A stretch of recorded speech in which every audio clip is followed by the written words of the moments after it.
I'm Frank Croto, professional chef and culinary instructor, and today I'm going to show you the best way to roast a prime rib.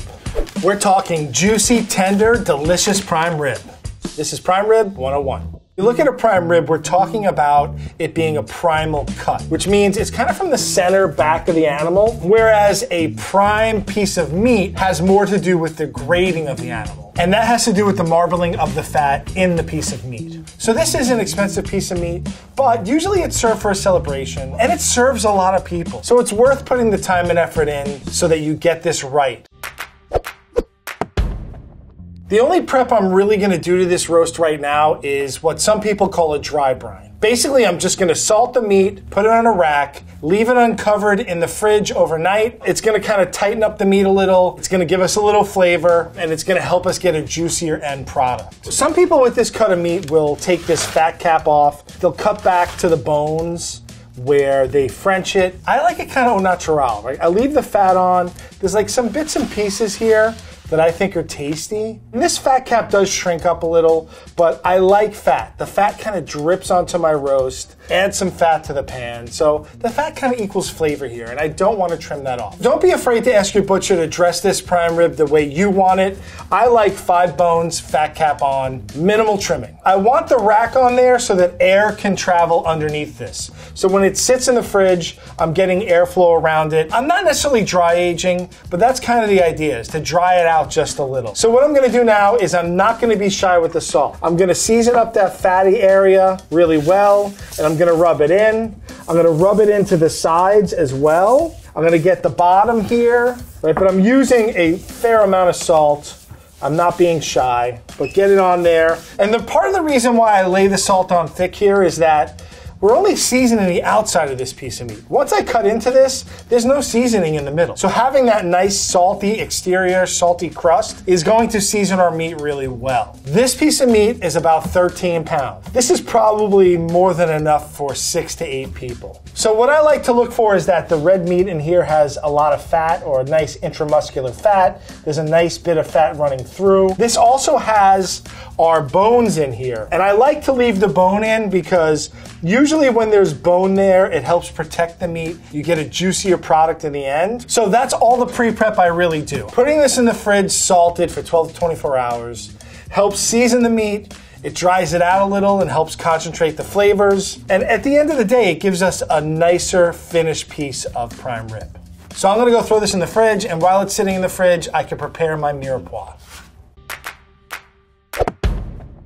Here I have celery, carrots, onions, which is basically a mirepoix. Mirepoix is usually the flavor base for soups and stocks. I also have a little garlic, parsley, bay leaf, and thyme. We're gonna add this to the base of our pan so that we can make a really nice jus sauce, or a jus, once our prime rib is cooked. A jus is basically just the juices that are seasoned and strained and served with the piece of meat.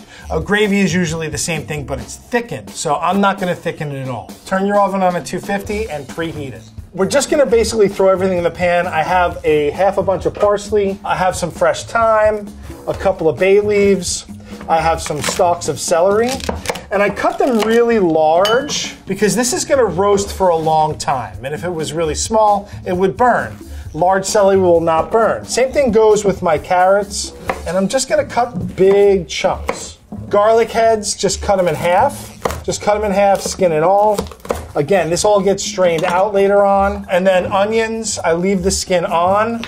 So that all goes into the pan. And now we're ready to put our roast on top of this. The pan I'm using is a nice roasting pan. It's got 2 really sturdy handles. It's got fairly high sides. It's built for roasting meat. The high sides allow us to have a little juice collection. It also holds some of the heat in the bottom of the pan. So this is really great for making gravies and jus at the end of roasting. So if you can't afford a roasting pan, you can always buy one of those aluminum pans at the store. The primer has been in the fridge for about 24 hours. What I'm gonna do is I'm gonna take it out and let it sit at room temperature for about 30 to 60 minutes. And you don't wanna go any longer than that. We just want to kind of bring it close to the room temperature before we throw it in the oven. And then we're going to get our piece of meat. I'm going to put it on top of my veg. You see how it sits nice and up? And I'm just going to season it up a little more. And I know that there's salt on there already, but again, we want to get that nice salty crust. And I always start out with a little bit of oil. And basically what the oil does is that it's not really going to add fat.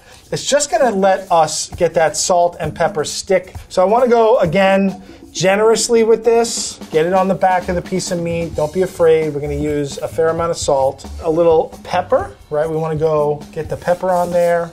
And then I have some chopped garlic. I don't use a lot of chopped garlic, just a little. This is just gonna help flavor that crust. And I'm just gonna kind of pat that garlic in. I'm not gonna go too crazy with it.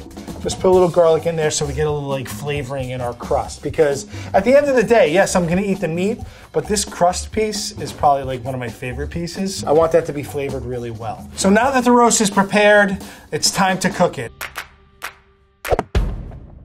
So the roast is ready to go into the oven, and I'm gonna do the reverse sear. I'm gonna put it in the oven at about 250 degrees Fahrenheit for about 3 to 3.5 hours, maybe 4. And then I'm gonna crank it up to 500 for about 10 to 15 minutes, just to get that outside super crispy. The benefit of this technique is that you're gonna get a nice rosy pink piece of steak, and you're not gonna have like that gray ring on the outside. A lot of times if you start high and then go low, you get a little bit of an overcooked gray ring on the inside of the meat. I want my finished roast to be medium rare, medium. I don't really like my meat super rare. I feel like it kind of tastes a little rubbery. I like to rotate my pan halfway through the cooking, 180 degrees, just to make sure I get an even roast. We're gonna let it go for a while until it's cooked most of the way through, and then we're gonna crank it up and get it really brown and crispy on the outside. All right, that's been in for about 3.5 hours, and you can see we got a nice crust on top.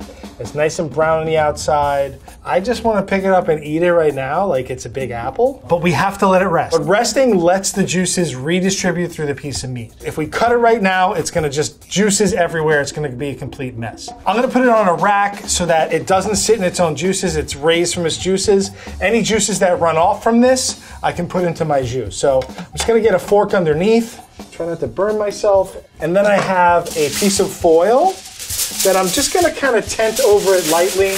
I'm not gonna wrap it tight, but I'm just gonna try and keep some of that heat in there. We're just gonna let that sit there, let it rest for about 25 to 30 minutes, and then we can make our jus in the pan. We got a lot of beef juice collected here. Our vegetables are really nicely roasted. They're gonna be nice and sweet. We got some caramelization, and that's exactly what we want for our jus. I'm just gonna add some beef broth or beef stock to it, and then we can throw this on the fire and let it cook. So I have my roasting pan on the stove. It has all of my drippings. It has the beef stock and my veggies. And all I'm really gonna do is let this come to a boil, get all the brown bits off of the bottom of the pan. And that's basically deglazing the pan. That has all that nice caramelized juices from the steak. I'm gonna let this cook for about 3 to 5 minutes. I'll strain it and then we'll season it up. All right, this looks like it's about ready to strain. I'm gonna shut it off. I like to strain into a pot because if I strain into a bowl or some other vessel, I have to put it in a pot to rewarm it. So why not strain directly into a pot? So I'm just gonna strain it, get all the juice out. I don't mind the little fat. The fat is delicious. So a lot of people ask me, what do you do with the veggies afterwards? We've extracted the flavor. They're no longer of use to us. Just throw them in the compost bin. All I really have to do with my jus right now is season it up. I'm gonna put some fresh cracked black pepper. I'm gonna hit it with some salt, right? Season it up. We want this to be seasoned really well. I have a tasting spoon. I'm gonna give it a taste. Delicious. It's meaty, it's brothy, and it's gonna be a great accent to that nice slab of medium rare meat. The jus is good to go. It's time to serve up our prime rib. Our prime rib has rested for the prerequisite 30 minutes. I want you to see how beautiful this piece of meat is, right? It's nice and springy. It's got a nice crust on it, brown on the outside, looking delicious. And all we really have to do now is slice this baby. I'm gonna cut it right down the center. I like to stand it up so that I can see where the joints between the bones are. So I'm not hitting any bones, right? There we go.